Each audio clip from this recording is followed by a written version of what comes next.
جو مجلس شہادت کی ہے، جو بانی ہے مکتب جعفری ہیں، اور اپنے مولا کا کہ جن کے صدقے میں ہمیں فقہ جعفری ملی، ہم ساری دنیا میں شیعہ امام جعفر صادق کہلانے لگے۔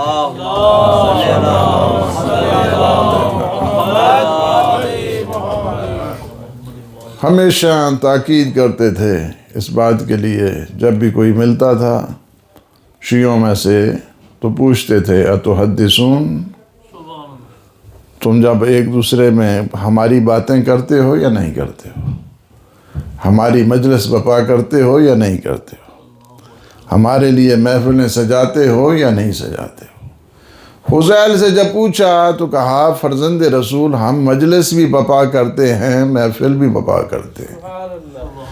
فرماتے ہیں ان ھذا تلک المجالس احبها، یہ جو مجالس آپ بپا کرتے ہیں نا، میں بہت زیادہ ان سے محبت کرتا ہوں۔ آپ جو یہاں پہ آئے ہیں میرے مولا بہت زیادہ محبت کرتے ہیں، محبت کرتے ہیں جب آپ آتے ہیں مولا کی مجلس میں۔ فرماتے ہیں کہ جہاں پہ ہمارا ذکر ہوتا ہے، اس وجہ سے کہ جب ذکر ہوتا ہے اہل بیت کا تو عبادت بن جائے گا، اس وجہ سے کہ اہل بیت کا ذکر کسی وجہ سے فرمایا نحن ذکر، ہم ذکر ہیں، ہم ذکر ہیں، ہم اہل بیت ذکر خدا ہیں، ذکر خدا ہم اہل بیت ہیں۔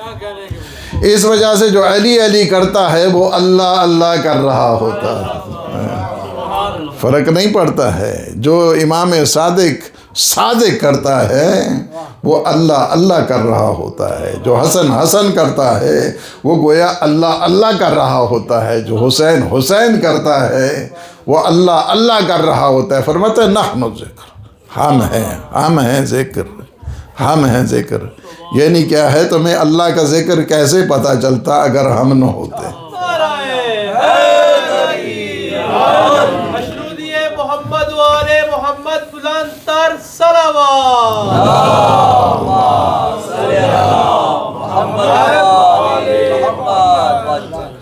نہ تمہیں اللہ کے کلمات پتہ چلتے، تمہیں کیا پتہ چلتے؟ تم سے پہلے تو فرشتے تھے، انہوں نے تسبیح ہم سے سیکھی ہے، ہم سے انہوں نے تسبیح، ہم تسبیح کرتے تھے، انہوں نے ہم سے تسبیح پروردگار سیکھی ہے۔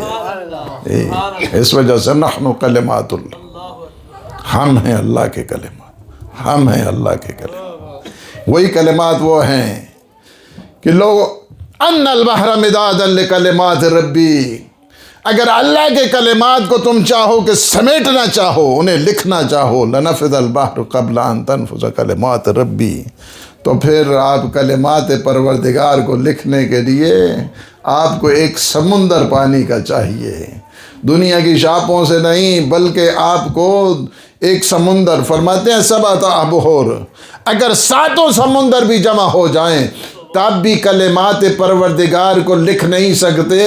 میرے آقا فرماتے ہیں نحن کلمات اللہ، ہم ہیں اللہ کے کلمات، ہم اللہ کے کلمات، ہم اللہ کے کلمات ہیں۔ اس وجہ سے کہ جو قرآن کے حقائق کو نہیں لکھ سکتا، تو جو معلم قرآن ہے،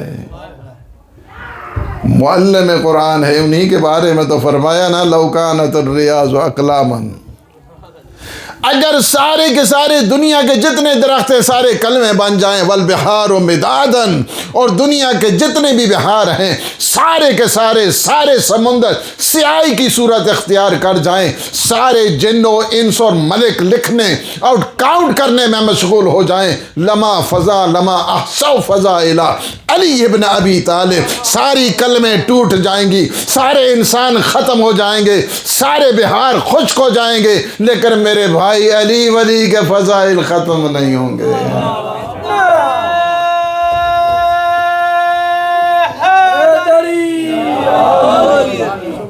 کبھی ختم ہونے والے نہیں ہیں۔ ہم ہیں ذکر پروردگار، ہم ہیں نعمت عظمی الہ، لَتُسْأَلُنَّ يَوْمَئِذٍ عَنِ النَّعِيمِ۔ ان نعمتوں کے متعلق کل پوچھا جائے گا. لَتُسْأَلُنَّ سورہ تکاثر کی آخری آیت. لَتُسْأَلُنَّ يَوْمَئِذٍ عَنِ النَّعِيمِ ضرور بضرور پوچھا جائے گا. پوری تاکید ہے اس میں. لام بھی تاکید ہے, اس کے بعد نون ثقیلہ بھی ہے. گرامیٹیکلی 2 تاکیدیں ہیں. فرمائے کہ ضرور بضرور نعمتوں کے بارے میں تم سے پوچھا جائے گا. اللہ نے بہت زیادہ نعمتوں تو اتنی ہے کہ انسان کے بس کی بات ہی نہیں ہے. انسان اگر اللہ کی نعمتوں کا شمار کرنا چاہے تو اللہ کی نعمتوں کا شمار بھی نہیں کر سکتے. ان تعدوا نعمت اللہ لا تحصوها. اللہ کی نعمتوں کا اگر تم شمار کرنا چاہو تم اللہ کی نعمتوں کا شمار نہیں کر سکتے. جب شمار ہی نہیں کر سکتے تو حق کیا ادا ہوگا ان کا؟ ان کی تعریف کیسے ہوگی؟ ان کا شکر کیسے ادا ہوگا؟ نہ ظاہری نعمتوں کا ہمیں پتہ ہے, نہ باطنی نعمتوں کا ہمیں پتہ ہے. نعمتیں تو اس نے اتنی دی ہیں, ظاہری نعمتوں کو دیکھیں, اتنی نعمتیں ہیں اس میں, اتنی نعمتیں ہیں اس میں کہ انسان کے بس کی بات ہی نہیں ہے. باطنی نعمتوں میں سب سے بڑی نعمت اگر کائنات کی باطنی نعمتوں میں سے سب سے بڑی نعمت کا نام ہے ولایت علی ابن ابی طالب.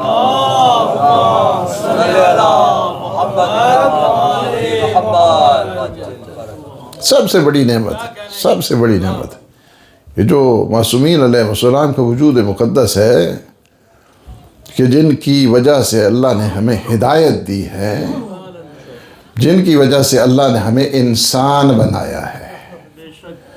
اگر وہ نہ ہوتے تو ہمیں پتہ ہی نہیں تھا. ان کے ہونے سے تو پتہ چلا ہے کہ رب اسی وجہ سے میرے 10ویں آقا امام نقی علیہ السلام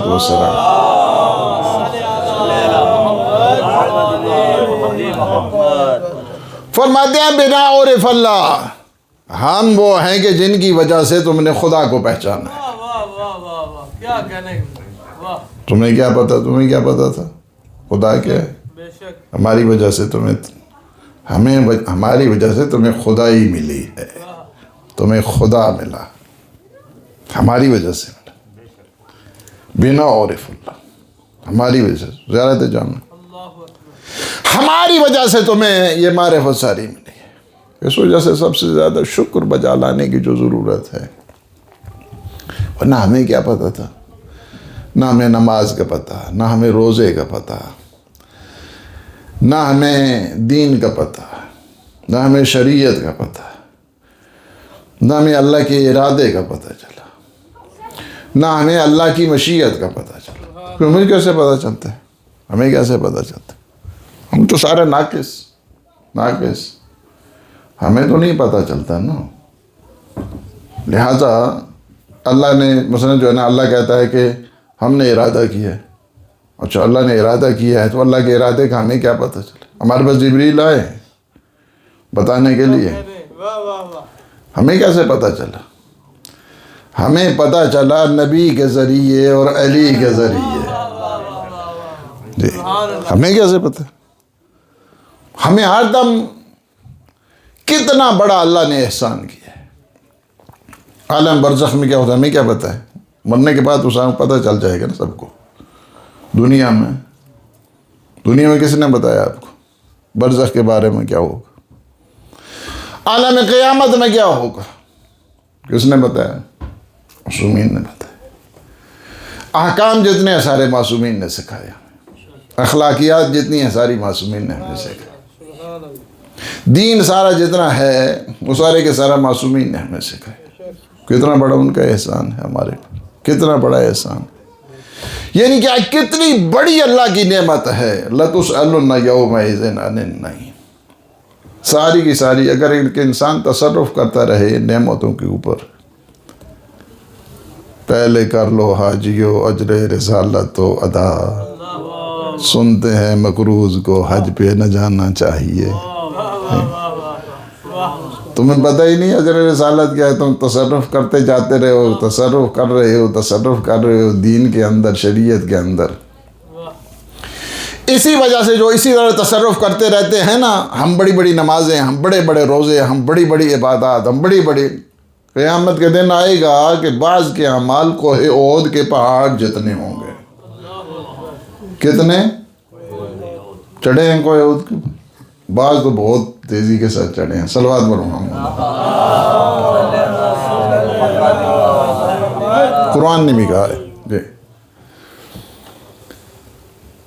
کوہ احد کے پہاڑ جتنے، اتنے ٹال لگا ہوگا ان کا اعمال کا۔ یکدم اللہ کی طرف سے حکم ہوگا سب کو جلا دو، سب کو جلا دو۔ یا اللہ، ان سب کو جلا دیں، کتنی بڑی محنت کی ہے، کتنی بڑی مشقت کی ہے، ان سب کو جلا دیا جائے۔ فرمایا جائے گا ہاں ان سب کو جلا دو، چونکہ یہ منہائے ولایت علی ہے۔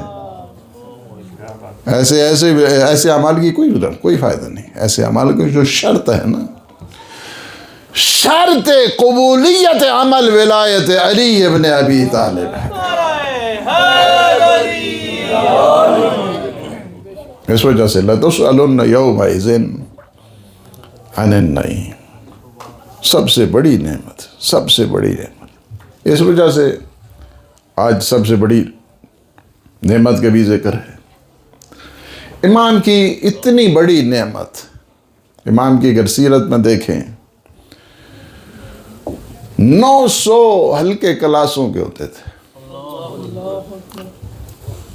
اگر کسی کی تربیت ہے نا، تربیت میں آپ کو کلاسز کی ضرورت پڑتی ہے، اخلاقی کلاسز ہونے چاہیے، دینی کلاسز ہونے چاہیے، اعتقادی کلاسز ہونے چاہیے۔ اچھا، جتنی بھی کلاسز ہوتی تھی 900 کلاسز، کوئی فزکس کا ہے، کوئی الجبرے کا ہے، کوئی ریاضی کا ہے، کوئی سائنس کا ہے، کوئی علم کیمیا کا ہے، کوئی صرف کا ہے، کوئی نحو کا ہے، کوئی علم فلسفہ کا ہے، کوئی علم بیان کا ہے، کوئی علم بدیع کا ہے۔ سینکڑوں قسم کے نالج ان پہ بحث ہو رہی ہوتی تھی، اور ہر طرف ایک ہی جملہ ہوتا تھا۔ بتاؤں کیا جملہ ہوتا تھا؟ ہر طرف ایک ہی جملہ ہوتا تھا، قال الصادق، قال الصادق، قال الصادق۔ میرے مولا نے یہ فرما دیا، میرے مولا نے یہ فرما۔ ہر طرف ایک چیز جو ہمیں، ہمارے امام بارگاہوں کو اور ہمارے مراکز کو ضرورت ہے، وہ یہ بات ہے۔ آج ہم اس سے یہ بھی سیکھیں، کیا ہے؟ 900 جو ہلکے ہوتے تھے کلاسز کے، سارے مسلمان تھے؟ سارے شیعہ تھے؟ لہٰذا ہمارے اوپن ہارٹ، اوپن مائنڈڈ ہو کے جو ہے، ہمیں سب کو ویلکم کرنے کی ضرورت ہے، اس وجہ سے کہ یہ سنت امام صادق ہے۔ یہ نہیں کہنا چاہیے۔ یہ مراکز کیا ہیں؟ یہ مراکز کیا ہیں؟ مراکز امام صادق کے مراکز ہیں نا۔ امام بارگاہوں میں بہت بڑی خوبی ہے، اس میں سارے آ سکتے ہیں، اس میں سارے آ سکتے ہیں۔ سنی کو لے کے آؤ، شیعہ کو لے کے آؤ، وہابی کو لے کے آؤ، نقشبندی کو لے کے آؤ، دیوبندی کو لے کے آؤ، عقل بندی کو لے کے آؤ، کوئی بندی جتنے مرضی ہے بندی لے آؤ، پھر اس کے بعد عیسائیوں کو لے آؤ، یہودیوں کو لے آؤ، ہندوؤں کو لے آؤ، سکھوں کو لے آؤ۔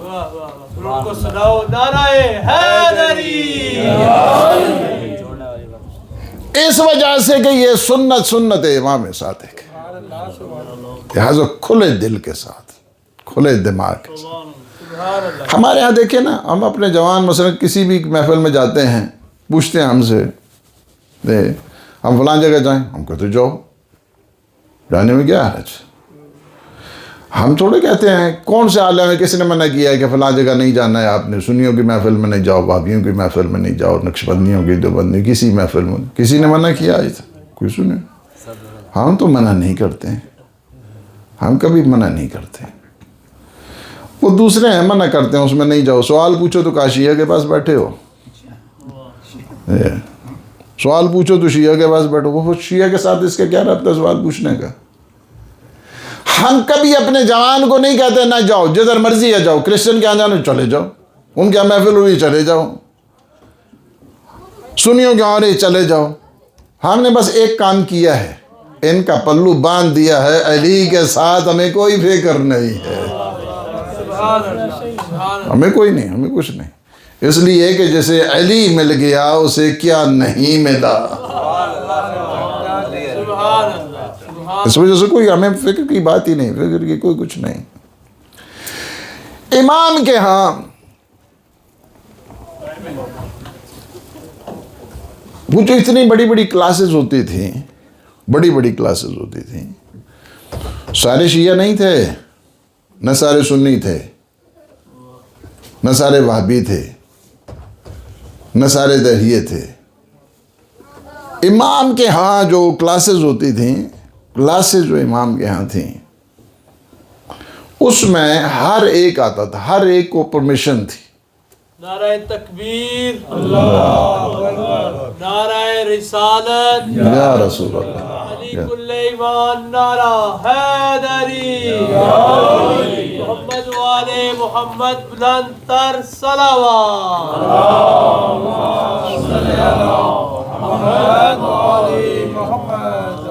ہر جگہ پہ ہر کلاس، ہر ایک کو اجازت تھی، آ جائیں کلاس میں لینا، کلاس میں آ جائیں، آ کے پڑھیں، اور ہر ایک جتنے بھی علوم تھے، جتنے بھی فنون تھے، حتیٰ کہ بعض اوقات پہرا لگا دیا گیا،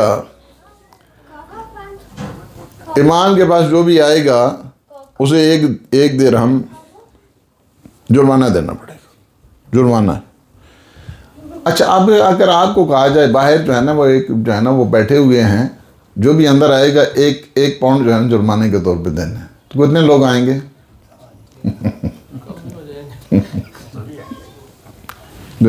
کم آتے ہیں تو بالکل ہی باہر جو ہے نا وہ ایک بیٹھا ہوا ہے، اور وہ جو ہے نا وہ پیسے لیتا ہے جو بھی ہے جرمانے کے طور پر، وہ بھی جرمانے کے طور پر، اور فلاں جگہ جاؤ گے تو ایک پاؤنڈ آپ کو ملے گا۔ اب ظاہر ہے لوگ ادھر جائیں گے جہاں پاؤنڈ ملنا ہے، جہاں پہ امام کے پاس آئے کہ مسئلہ گڑبڑ ہو گیا۔ فرمایا کیا ہے؟ کہا کہ گورنمنٹ نے جرمانہ لگا دیا، جو آپ کے پاس آ کے پڑھے گا، مسئلہ پوچھے گا، اسے 1 درہم دینا ہے، اور جو ابو حنیفہ کے پاس جائے گا پڑھے گا اسے 1 درہم جو ہے وہ ملنا ہے۔ بڑے ہوتے ہیں، یعنی باہر کا فرمایا کہ یہ کام تو آسان ہو گیا، وہاں سے درہم لے لو اور یہاں سے ہدایت لے جاؤ۔ کام کتنا آسان ہو گیا ہے، آسان ہو گیا کام، آسان۔ اتنی کلاسز ہوتی تھیں۔ دیکھیں امام کے دور میں 2-3 باتیں مجھے کتنی زیادہ زحمت نہیں دینی، سیرت کے جو گوشے ہیں 2-3 چیزیں آپ کی خدمت میں۔ حق بہت بڑا ہے میرے مولا کا، اتنا بڑا حق ہے کہ جو خون سید الشہداء کا فرق نہیں ہے، جو خون سید الشہداء کا حق ہے نا، وہ میرے چھٹے آقا کا حق ہے۔ جو صلح حسنی کا حق ہے نا، وہ میرے چھٹے آقا کا حق ہے۔ جو قیام حسینی کا حق ہے نا، وہ امام جعفر صادق کا حق ہے۔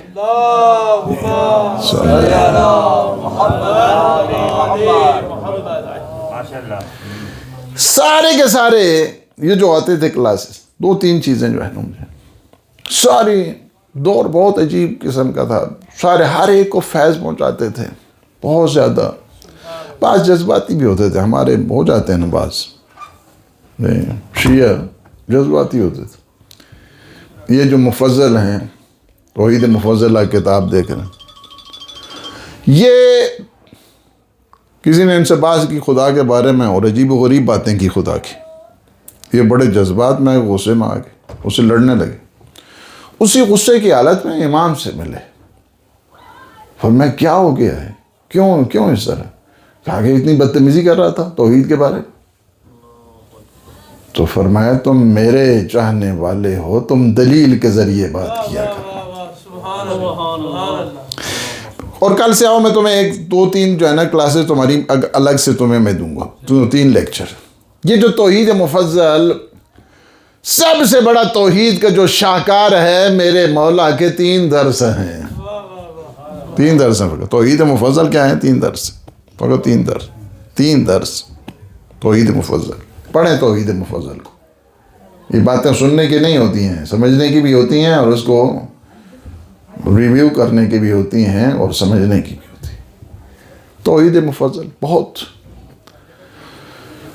جو ٹاپ کلاس جس کو کہتے ہیں نا توحید کے سلسلے میں، یہ دروس اس میں سے توحید مفضل ہے. بڑے شاگرد تیار کیے میرے مولا نے، 4000 تو مایا ناز شاگرد تھے. 4000. یہ جو گیبر جس کو کہتے ہیں، جابر بن حیان جن کو کہتے ہیں، جنہوں نے جو امام الکیمیاء ہیں، ماسٹر آف کیمسٹری جس کو کہتے ہیں، یہ چھوٹے شاگردوں میں سے، یہ چھوٹے شاگردوں. فضل ابن شاہزان جیسے جنہوں نے ایٹم بم کا جو ہے نا وہ جو جرمن میں جنہوں نے لکھی تھی، وہ کتاب جو ہے جرمن میں تھی، جرمنی میں. یہ جو جرمن ہے نا، جرمن لینگویج، اس میں لکھی ہے، جس میں فارمولہ ہے کہ ایٹم بم کیسے بنتا ہے، کیسے بنتا ہے. آپ کو پتہ ہے سب سے پہلے جرمنی والوں نے بنایا تھا. اب وہ کتابیں کہاں، بعض میں چوری کی گئی، بعض میں جلا دی گئیں. شیخ طوسی کی لائبریری میں ایک بہت بڑی ٹریجڈی ہے کہ جس کی طرف ابھی ٹائم نہیں ہے، اتنا زیادہ زحمت بھی مقصد نہیں. کچھ چیزیں جو ہے نا سمجھنے کی ہیں کہ وہ بتانا اس لیے ہے، ضروری ہے. امام علیہ السلام کے دور میں کچھ چیزیں ہیں کہ امام نے ان کو کاؤنٹر کیا ہے. سب سے پہلی چیز کیا ہے؟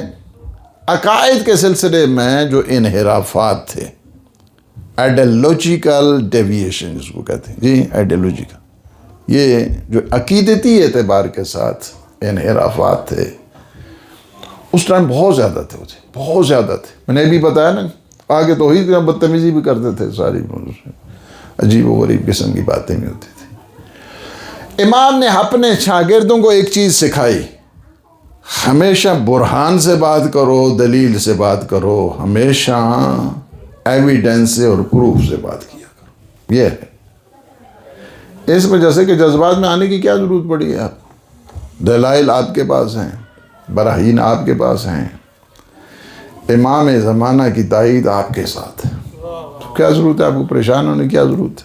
ضرورت نہیں.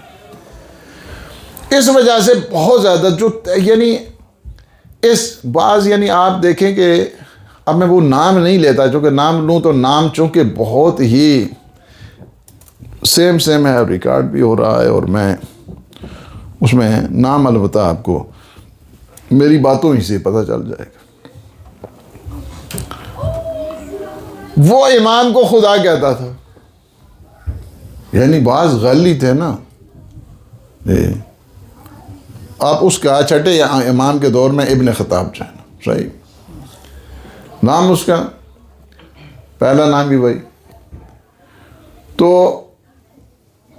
آپ اگر مثلا بہار میں دیکھیں تو اس میں ہے فرمایا کہ مجھے رات کو نیند نہیں آتی ہے اس بدبخت کی، میں جب سنتا ہوں وہ میرے بارے میں الوہیت کہتا ہے، الوہیت کا مجھے درجہ دیتا ہے. مجھے رات کو نیند نہیں آتی، رات کو نیند نہیں آتی، وہ مجھے خدا کہتا ہے،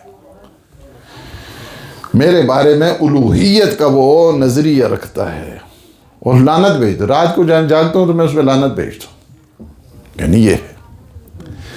اس دور کے اندر آپ ذرا دیکھیں کہ بہت سارے آتے تھے، دہریے آتے تھے، لیکن کوئی جذبات نہیں، کوئی کچھ نہیں. حتیٰ کہ ایک دفعہ امام کے کلاس جاری ہے، وہ آیا اس طرح مثلا دروازہ کھول کے کہا تمہارا خدا کہاں ہے؟ یہ کیا ہے؟ بڑی بات. اس کا نام تھا عبداللہ دیسانی. کیا نام تھا؟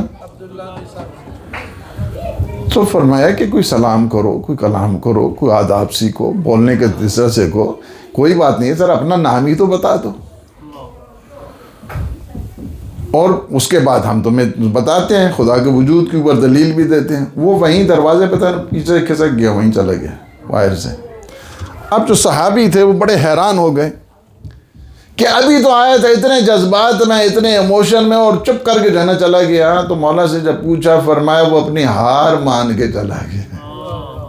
کیونکہ جب میں نے اسے کہا کہ تم کم از کم اپنا نام ہی تو بتا دو، تو عبداللہ جب اس کا نام ہے، جب وہ خدا کو مانتا ہی نہیں ہے، تو عبد کس چیز کا ہے؟ اس وجہ سے بہت سمپل، بہت آسان طریقے کے ساتھ مولا نے اس طرح مسئلے حل کرتے تھے۔ ایک آدمی نے کہا کہ جو دہریہ تھا، دہریہ یعنی ایتھیس جس کو آپ کہتے ہیں، زندیق دہریہ، اس نے آ کر کہا خدا کے وجود پہ اوپر کیا دلیل ہے؟ What is the proof of the existence of Allah subhanahu wa ta'ala?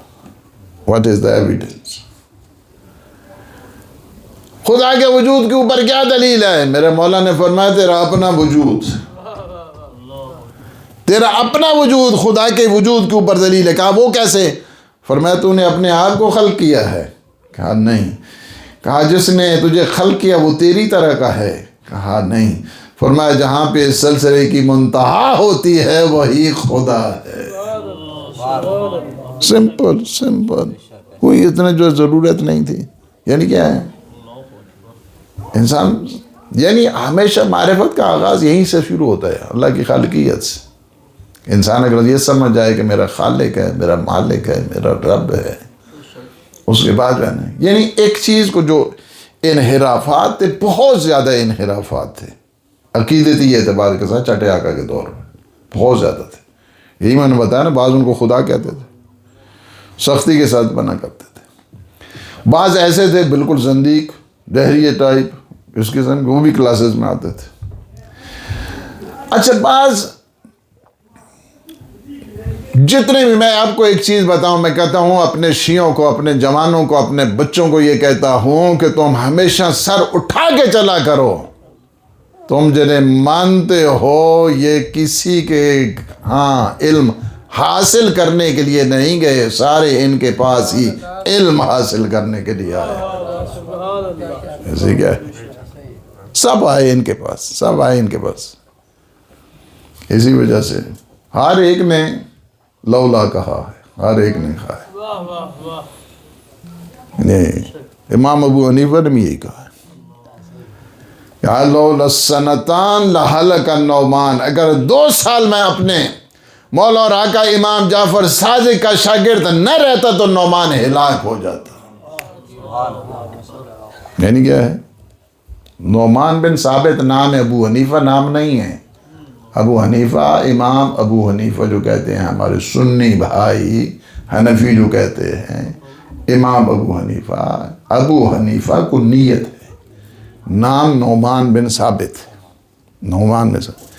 اور ایک دوسرا جملہ کیا کہتے ہیں، ما رأت عین ما رأیت افقہ من جعفر ابن محمد، میں نے امام جعفر صادق سے بڑھ کر کوئی فقیہ دیکھا ہی نہیں ہے۔ یہ کیا ہے، امام ابو حنیفہ۔ امام مالک پتہ ہے کیا کہتے ہیں؟ امام مالک کہتے ہیں ما رأت عین ولا سمعت اذن ولا خطر فی قلب البشر افقہ من جعفر ابن محمد علما و عبادتا و ورعا، نہ کسی آنکھ نے دیکھا، نہ کسی کان نے سنا، نہ کسی قلب بشر میں یہ خطور ہوا میرے مولا امام جعفر صادق سے بڑھ کر نہ کوئی علم میں ان سے افضل ہے، نہ فقہ میں ان سے کوئی افضل ہے، نہ عبادت میں ان سے کوئی افضل ہے۔ محمد والے محمد بلندتر صلوات۔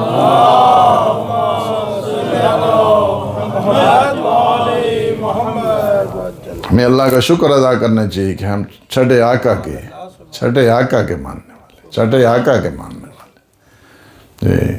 سارے جتنے بھی، ایک میں بات کرتا چلوں، اہل سنت کے چاروں امام بالواسطہ یا بلا واسطہ امام جعفر صادق کے شاگرد ہیں، سارے کے سارے شاگرد، سارے کے سارے شاگرد۔ یعنی کیا ہے، بڑے بڑے ائمہ آتے تھے، اب ظاہر ہے کوئی مالکی ہے، کوئی شافعی ہے، کوئی حنفی ہے، کوئی حنبلی ہے، سارے آتے تھے اور فیض حاصل کرتے، کسی کو نہیں کہتے تھے، کسی کو بھی نہیں کہتے تھے، یعنی حتیٰ کہ یہ پڑھ پڑھ کے ان کے ہاں سے ہے، پھر اسی طرح پڑھے رہے۔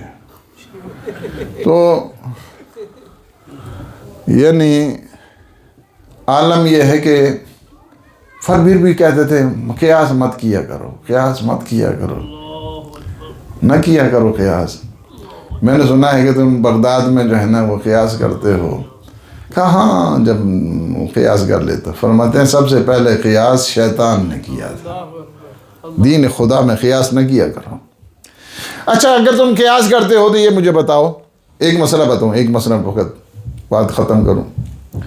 میرے مولا بتاتے ہیں اچھا یہ بتاؤ تم قیاس کرتے ہو تو بتاؤ نماز افضل ہے یا روزہ افضل ہے؟ کہا اس میں بات کرنے کی ضرورت نہیں, نماز افضل ہے. فرمایا اچھا اگر خاتون مبتلا ہو جائے تو وہ روزہ تو رکھتی ہے, نماز نہیں پڑھتی ہے, تو وہ کون سا افضل ہے کہ نماز اس کے اوپر معاف ہو گئی ہے؟ کہا معاف اللہ نے کیا ہے. نہیں کیا بتاؤں. اچھا چلیں ایک اور میں سوال تم سے پوچھتا ہوں, قیاس کرو ذرا. سوال یہ ہے کہ یہ بتاؤ کوئی ایسی چیز بتاؤ کہ جس کی ابتدا کفر ہے اور جس کی انتہا ایمان ہے. بہت سوچا, کہا پتہ نہیں. فرمایا چلیں ایمان کا تو سوال یہ ہوگا. دوسرا ایک سوال میں کرتا ہوں تمہیں اور حیوان کے متعلق. وہ یہ ہے کہ اگر ہرن کو, یہ جو ڈیئر ہوتے ہیں جی, ہرن کو اگر حج کے دوران حالت احرام میں اس کے جو اگلے 2 دانت ہیں اس کو توڑ دیا جائے تو کتنا کفارہ ہوتا ہے؟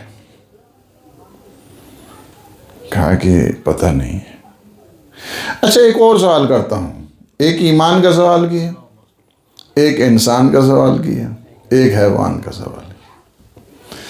وہ یہ ہے اچھا یہ بتاؤ کہ یہ اللہ نے کانوں میں زہر کیوں رکھی ہے؟ یہ جو پوائزن ہے کانوں کے اندر کیوں رکھی ہے؟ اور یہ آنکھوں پہ یہ چربی کے ڈھیلے کیوں بنائے ہیں؟ کہا کہ پتہ نہیں, اللہ ہی نے رکھی ہے, اللہ ہی جانے. فرمایا نہ تمہیں انسان کا پتہ, نہ تمہیں ایمان کا پتہ, نہ تمہیں حیوان کا پتہ. تو کس چیز کا پتہ ہے؟ کس چیز کا پتہ ہے تمہیں؟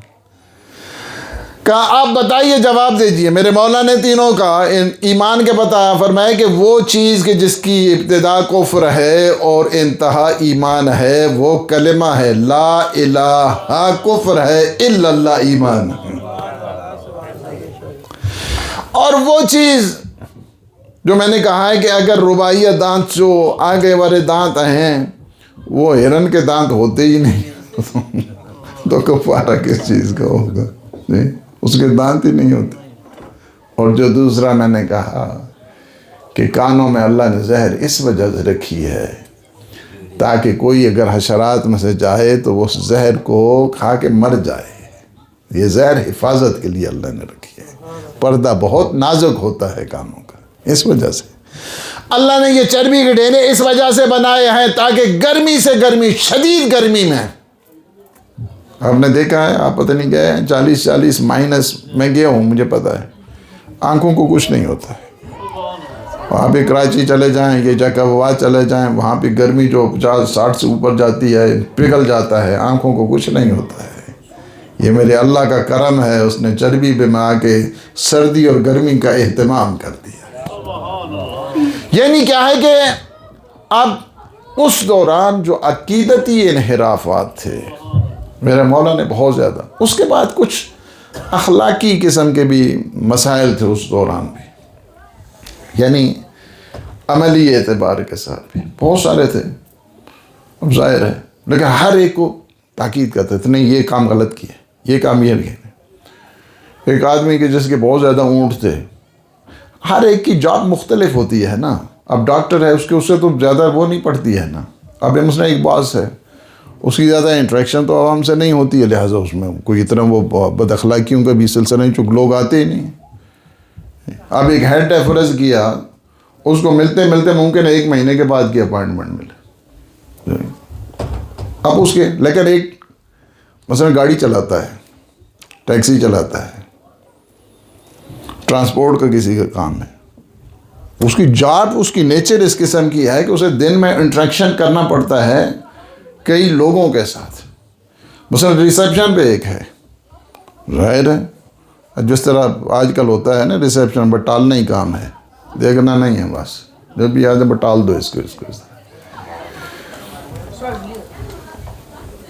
اسی طرح ہر ایک ایک تھا جمال جس کا یہ اونٹوں کا کاروبار، یہ اس مثلا اس کو آپ اسے عنوان سے دیکھیں جس طرح کسی کی ٹرانسپورٹ ہوتی ہے، ٹرانسپورٹر تھا، یعنی ٹرانسپورٹر۔ آپ کو پتہ ہے ٹرانسپورٹ والے کیسے ہوتے ہیں؟ وہ کسی نے اس کے سٹاف میں سے کسی نے بات نہیں مانی تو اس نے اس کو گال دے دی، حالانکہ اس نے بتایا نہیں تھا۔ میرے مولا نے اس کو بلا کے، یہ مت سمجھو دنیا کے جس کونے میں ہو، میرے مولا دلوں کے رازوں کو جانتا ہے۔ بلایا اسے، فرمایا کہ تم نے یہ کیا کیا ہے اس کے ساتھ، یہ ہمارا کردار نہیں ہے جو تم نے کیا۔ کہا مولا بہت تنگ کیا تھا اس نے، بہت غصہ دلایا تھا۔ فرمایا غصہ دلایا تھا تب ہی تو یہ ہوا نا، غصہ نہ دلاتا تو پھر تم میں کون سا کمال تھا؟ غصے کے بعد ہی تو انسان کا پتہ چلتا ہے کہ وہ کیا ہے۔ اس کے بعد غصہ نہیں ہے تو چپ کر کے بیٹھا ہوا ہے، پھر نیاز ہی کھانی ہے نیاز۔ اس کے بعد غصہ آئے گا تو پتہ چلے گا نا اس کی حیثیت کیا ہے۔ فرمایا کہ قبلہ اس کے آج کے بعد نہیں کہا، کبھی نہیں کہا۔ بہت زیادہ کہتے ایک بہت زیادہ قریب تھا امام کے، بہت زیادہ قریب تھا۔ اس کو شہید مطہری نے لکھا ہے، ہماری بھی کتاب جو داستان راستان اس میں بھی جو ہے نا یہ واقعہ ہم نے دو متعدد کتابوں میں اس نے یہ ہمیں بتانے کی ضرورت ہے، کرسچن کمیونٹی کو بتائیں یہ چیزیں۔ اس نے اپنے اسی سٹاف کہیں یا دوستی کہیں، بات ہوئی، اس کے بعد اس نے یعنی اللیجیٹیمیٹ جو ہے نا اس کو سن کہا کہ یہ حلال زادہ نہیں ہے۔ میرے مولا نے فرمایا کہ ادھر آؤ ادھر آؤ ادھر آؤ۔ کیوں اس طرح کہا تم نے اس کو؟ اس شخص کو کیوں، اس جوان کو کیوں اس طرح تم نے کہا؟ کہا قبلہ وہ اس کی جو ماں ہے نا وہ کرسچن ہے اور یہ ہے اور وہ ہے۔ فرمایا کہ تم سمجھتے ہو ہر ایک یہاں اپنے انداز کے ساتھ عقد ہوا کرتا ہے، کرسچن ہے، یہودی ہے، ہندو ہے، سکھ ہے، ہر ایک اپنا جو ہے نا میرج کانٹریکٹ ہوتا ہے، وہ اس عنوان کے ساتھ حلال زادہ ہے۔ آج کے بعد تو مجھے کبھی میرے ساتھ نظر نہیں آنا۔ کہتے ہیں بعض تاریخوں میں کہ اس کے بعد زندگی پوری امام کے ساتھ نہیں ہے، پھر نہیں دیکھا۔ یہ جو اخلاقیات ہیں یہ بہت زیادہ جنم۔ ایک آخری واقعہ بیان کیا کہ اخلاقیات کے حساب سے ایک آدمی ہے کہ میری بیوی مجھے بڑی تنگ کرتی ہے۔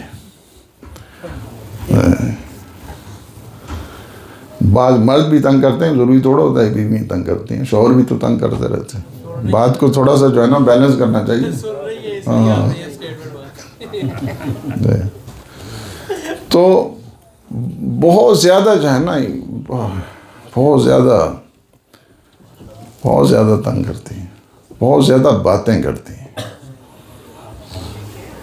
مولانا نے فرمایا ان کو اپنی بیوی کو میرے پاس لے آؤ، میرے پاس لے کے آ جانا، اور میں سمجھاؤں گا اس طرح شوہر کے ساتھ بد اخلاقی نہیں کرنی چاہیے، کیونکہ عبادتیں قبول نہیں ہوتی ہیں اگر بد اخلاقی ہو جائے۔ پہلے تو وہ نہیں مانی، بار کے کہا کہ امام نے بلایا تجھے، خاص بات ہی ہوگی، راضی روزی کر کے جو ہے نا وہ لے کے آ گئے۔ امام کے پاس جب بٹھایا تو ابتدا تو بیٹھے رہے، اس کے بعد پھر وہی اپنا رخ جب دکھایا نا امام کے سامنے، اللہ اسے قتل کرے، اللہ اسے ذلیل کرے، اللہ اسے۔ امام نے کہا اچھا ٹھیک ہے چلے جاؤ۔ وہ چلے گئے تو امام نے اسے بتایا، کہا کہ یہ 3 دن ہے اس کے پاس، 3 دن کے بعد مر جائے گی۔ تو یہ بڑا خوش ہو گیا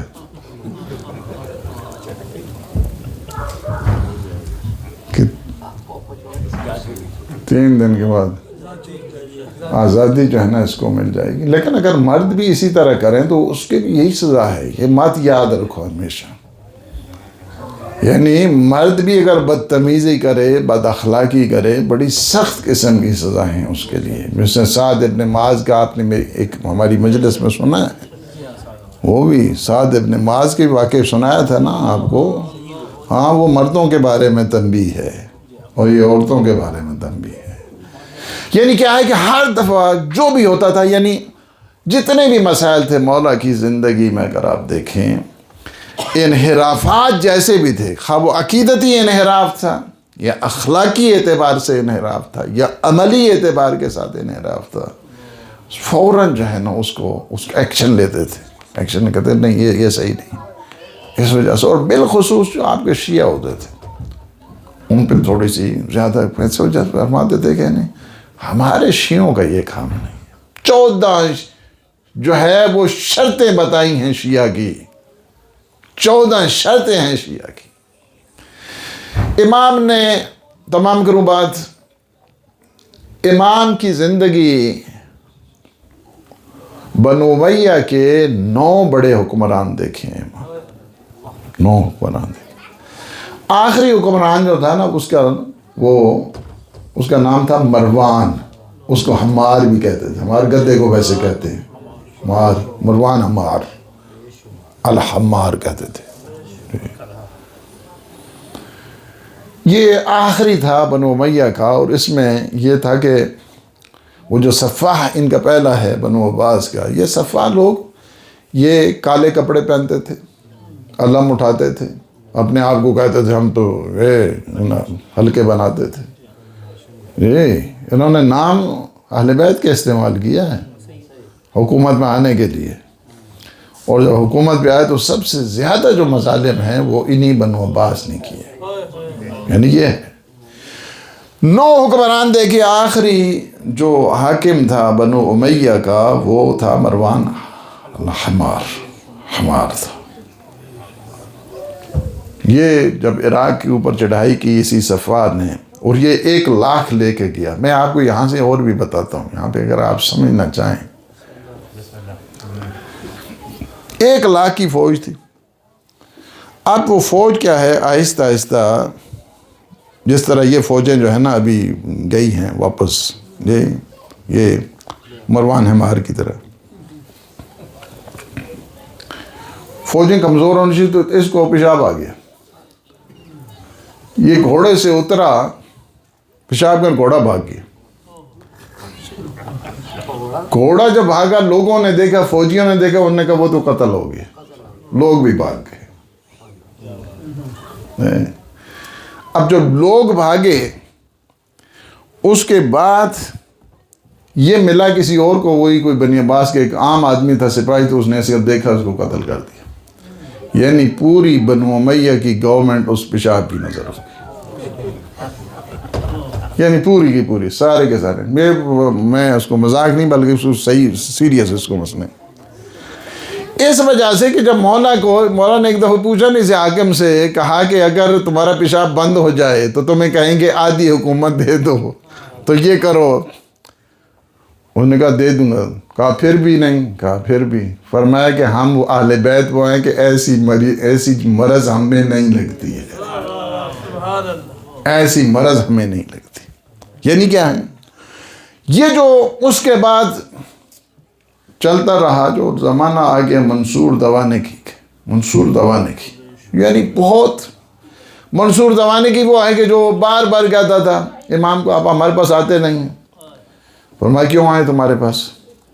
ہم نے کوئی ایسا کام نہیں کیا ہے کہ تمہارا خوف ہو، اور ہمارے پاس ٹائم نہیں ہے تم جیسے کو پاس آنے کے لیے. کہاں آئے، ہمیں نصیحت ہی کر دیا کریں. فرمایا کہ اہل دنیا کی نصیحت تو کرے گا نہیں، دین والا تمہاری نصیحت اس وجہ سے نہیں کرے گا کہ چونکہ تم نصیحت پہ عمل ہی نہیں کرو گے. کہا کہ نہیں. اسی دوران دیکھا، بہت اصرار کیا. فرمایا کہ ٹھیک ہے میں آتا ہوں. ایک دن آئے اور ایک مکھی آئی، بار بار اسے جو ہے نا وہ تنگ کرتے، کبھی ادھر بیٹھتی ہے، کبھی ادھر بیٹھتی ہے، کبھی ادھر بیٹھتی ہے، کبھی. کہتے ہیں کہ اللہ نے یہ کیوں مخلوقات ایسی خلق کی ہیں، نہیں کیا ضرورت ہے. فرمایا تم جیسوں کو ذلیل کرنے کے لیے اللہ نے ان مکھیوں کو خلق کیا ہے. یہ فضول نہیں ہے، یہ عبث نہیں ہے. اللہ نے کسی چیز کو عبث خلق نہیں کیا ہے. وہ جو مسائل تھے یہی منصور دبانے کی مولا کی جو ہر طرف سے یہ کلاسز، یہ علم، یہ معرفت، یہ شعور، یہ لوگوں کو آنا، بالآخر اس نے یہ منصور دبانے کی کا اس نے ارادہ کیا کہ امام کو قتل کرا دیا جائے، یہ منصور دبانے کی اس نے انگوروں میں زہر کو دیا۔ اور یہ ہے کہ بڑی دفعہ، کئی دفعہ اس سے پہلے بھی ٹرائی کی گئی ہے مسلسل، لیکن اس دفعہ جو زہر تھا وہ زہر بہت سخت تھا، اور امام بستر شہادت پہ تھے، اور بستر شہادت پہ البتہ بچے موجود تھے، بیٹیاں موجود تھیں، بیٹے موجود تھے، خدا سلامت صحت دے، ہاں سب اللہ رکھے، امام کاظم بھی موجود تھے، سارے۔ امام نے بستر شہادت پہ دو چیزوں کی بڑی اہمیت، تھوڑی دیر کے بعد جب وقفہ ہوتا تھا تو میرے مولا کیا کرتے تھے، اتنا میرے حصے کا یہ فلاں کو دے دو، صلہ رحم کی۔ دوسری کہتے ہیں کہ حمیدہ کہتی ہیں کہ جب ابو بصیر گئے نا تعزیت کے لیے تو کہتی ہیں کاش ابو بصیر تم ہوتے، آخری مرتبہ سارے بچوں کو جمع کیا۔ میرے مولا نے بچوں کو جمع کرنے کے بعد بس ایک نگاہ بچوں کی طرف کی، بس ایک ہی جملہ کہا، ان شفاعتنا لا تنال مستخف النصب الصلاۃ، کہ جو نماز کو حقیر شمار کرتا ہے اس کو ہماری شفاعت نہیں ملے گی۔ یہ آخری جملے تھے۔ اس کے بعد میرے مولا نے آنکھیں نہیں کھولی، اس کے بعد کہتے ہیں بڑے تذک و احتشام کے ساتھ جنازے کو اٹھایا گیا، سارے حاکمان وقت اس میں موجود۔ میں کہوں گا مولا آپ آئیے ذرا، آپ اپنے جد کو دیکھیے، کربلا کا میدان، کوئی بچے موجود نہیں، ایک بیٹا ہے۔